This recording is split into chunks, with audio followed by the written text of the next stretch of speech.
नमस्कार, मैं हूं आशुतोष तिवारी और आप देख रहे हैं द एबीपी न्यूज।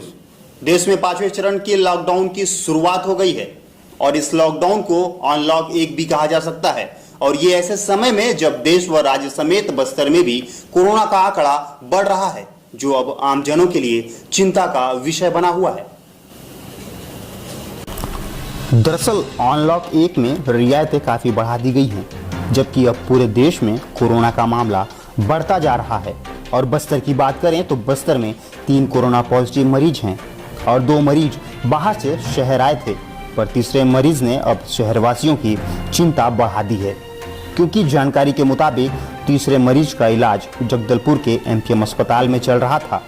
साथ ही मरीज व उनके परिवार महारानी अस्पताल के साथ अन्य लोगों के संपर्क में भी आए हैं। और अगर ये जानकारी सही है तो ऐसे में शहरवासी खतरे में हैं और किसी एक को भी संक्रमण फैला हो तो पूरे शहर में कितने तेजी से फैल सकता है, ये आप समझ सकते हैं। हालांकि पॉजिटिव मरीज के संपर्क में आए सभी लोगों की तलाश प्रशासन कर रहा है और मरीज के घर के क्षेत्र को कंटेनमेंट जोन घोषित किया है, लेकिन प्रशासन के लिए ये मुश्किल होगा हर एक को तलाशना। ऐसे में आपकी जान की जिम्मेदारी आपकी स्वयं की है। आपकी एक लापरवाही कोरोना को आपके घर तक पहुंचा देगा, तो घर पर रहें, अति आवश्यक हो तभी निकलें और सुरक्षा के साथ निकलें। बस्तर जिले के कांग्रेस भवन में आज विधायक रेखचंद जैन ने पत्रवार्ता को संबोधित करते हुए केंद्र की मोदी सरकार पर खूब निशाना साधा और फिर कहा कि कोरोना का समाधान कहीं से भी लॉकडाउन नहीं है। लॉकडाउन होने के बावजूद देश में 1,90,000 से अधिक कोरोना पॉजिटिव हैं, तो ऐसे में नियम व शर्तों के साथ लॉकडाउन हटाना ही ठीक है।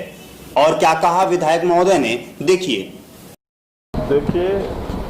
लॉकडाउन लगातार केंद्र सरकार के निर्देश पर जारी रखा।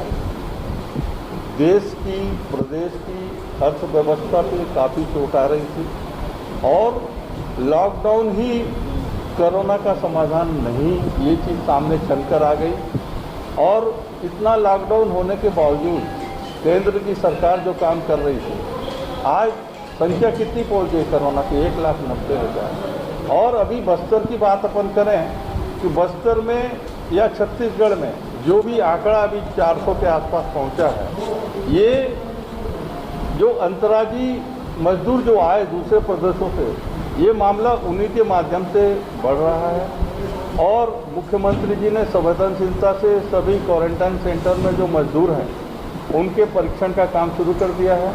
और बस्तर में कल जो जगदलपुर में एक मसला आया है, ये आपका, हमारा, सबका राजनीति से हटकर ये सामूहिक दायित्व है कि हम लोगों में जागरूकता पैदा करें, सोशल डिस्टेंसिंग का पालन करें, मास्क लगाकर चलें, जिससे ये सब परिस्थितियाँ सुधरेगी। और क्वारंटाइन सेंटर में जितने भी मजदूर हैं उनको धन्यवाद देते हैं हम। हमारी रियायतें जिस तरीके से बढ़ा दी गई हैं, लोगों का जो भीड़ जिस तरीके से शहर में अब दिख रहा है, तो सोशल डिस्टेंसिंग तो बिल्कुल भी पालन नहीं। ये चीज़ के लिए हम जनता से अपील कर रहे हैं, आप लोग के मीडिया के माध्यम से अपील कर रहे हैं कि ये सबके जान जोखिम का विषय है। इस मामले में हर नागरिक का कर्तव्य है कि वो इन चीज़ों का पालन करे।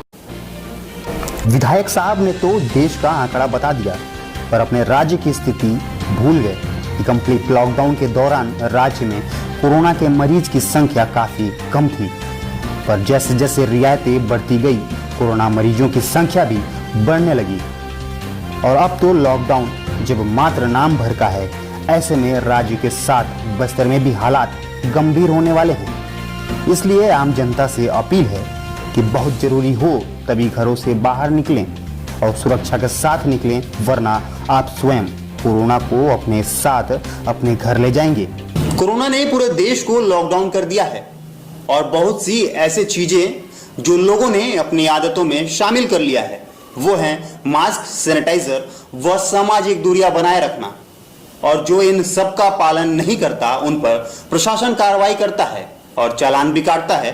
पर क्या जिम्मेदारी सिर्फ आम जनता की है, सरकारी अधिकारियों की नहीं? ये रिपोर्ट देखिए और आप कमेंट में बताइए कि क्या होना चाहिए। अब क्या करना है यहाँ पे? सर वो सर से मिलने आया था। अच्छा, सैनिटाइजर रखा हुआ था जब आप आए थे यहाँ पे? मैं तो उधर ध्यान नहीं दिया, वैसे आया तो मैं घर से यूज़ करके हुआ आया था, सीधा आया हूँ, सीधा यहाँ आके बैठा ही हूँ बस। तो यहाँ पे आप जब पहुँचे तो यहाँ पे सैनिटाइजर का उपयोग नहीं किया? नहीं मैंने नहीं किया था। कहाँ से आए हैं? मैं ये क्वारंटीन सेंटर दंतेश्वरी जगदलपुर। अच्छा, यहाँ पे जब आप लोग पहुँचे तो यहाँ पे सैनिटाइजर दिखा आप लोगों को? यहाँ पे मॉर्निंग में सैनिटाइज होता है, एक टाइम टेबल रहता है कि जो मॉर्निंग भी अगर आता है तो उनको भी सैनिटाइजर उपयोग होना चाहिए। अगर कोई भी अगर बाहर से अगर व्यक्ति पहुंचा तो वो अगर सैनिटाइजर बिना उपयोग किए अगर यहाँ पे अंदर आता है तो कितना खतरनाक हो सकता है। नहीं, हम लोगों के पास तो पर्सनल सैनिटाइज है, तो हम तो अपना सैनिटाइज होके आए हैं, और जो बाकी दूसरे हैं मुझे लगता है वो सैनिटाइज होके ही यहाँ आए होंगे, आई थी होके आई हो। और जैसा आप बोल रहे हैं कि मशीन ख़राब है, तो मशीन है ख़राब हो सकती है, तो अभी वो रिपेयरिंग में गई है, जैसे ही वो आ जाएगी तो उसका फिर वही उपयोग होगा ही सर। ये कार्यालय है जिला स्वास्थ्य अधिकारी का और आम जनता पर तो जिम्मेदारी है ही, पर सरकारी अधिकारी वो भी स्वास्थ्य विभाग का, जिन पर कोरोना संक्रमण काल में जागरूकता फैलाने की जिम्मेदारी ज्यादा है, जो ये काम बखूबी कर रहे होंगे पर खुद उसका अपने कार्यालय में पालन नहीं कर रहे हैं, क्योंकि इन पर चालान या कार्रवाई निगम नहीं करने आएगा। इन साहब के कार्यालय में ही सैनिटाइजर नहीं है, जिन पर यह जिम्मेदारी है कि पूरे जिले में घूम घूम कर सैनिटाइजर का महत्व बताएं। पर जब इनके खुद के कार्यालय से सैनिटाइजर गायब है तो विभाग अब आम जनता को क्या जागरूक कर रहे होंगे, ये आप समझ ही सकते हैं।